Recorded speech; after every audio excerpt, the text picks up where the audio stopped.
యువత సన్మార్గంలో నడవాలని చదువుతో పాటు క్రీడలు సాంస్కృతిక రంగాలలో రాణించాలని మంత్రి తలసాని శ్రీనివాస్ యాదవ్ అన్నారు. క్రీడా సాంస్కృతిక పోటీలతో విద్యార్థులకు మానసిక ఒత్తిడుల నుండి ఉపశమనం లభిస్తుందని తెలిపారు. సికింద్రాబాద్ జింఖానా గ్రౌండ్ లో ఏర్పాటు చేసిన యువజనోత్సవాలను మంత్రి ప్రారంభించారు. పాశ్చాత్య సంస్కృతి బారిన పడి భవిష్యత్తును అంధకారం చేసుకోవద్దని, రాష్ట్ర జాతీయ స్థాయిలో ప్రతిభను చాటి తల్లిదండ్రులకు గుర్తింపు తీసుకురావాలని మంత్రి చెప్పారు.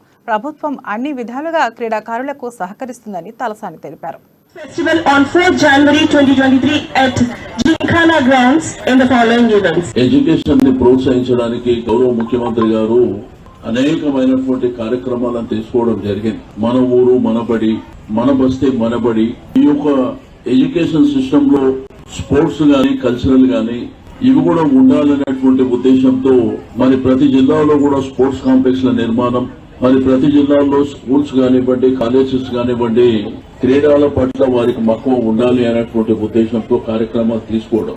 అయితే ఈ వారోత్సవాలు ఈ నెల 15 నుండి 29 వరకు మరి దేశవ్యాప్తంగా కూడా బ్రహ్మాండంగా ఆర్గనైజ్ చేయడం, ప్రతి దగ్గర ఒక 250 మంది స్టూడెంట్స్ తోని ఈ కార్యక్రమాన్ని నిర్వహిస్తున్నటువంటి సందర్భం.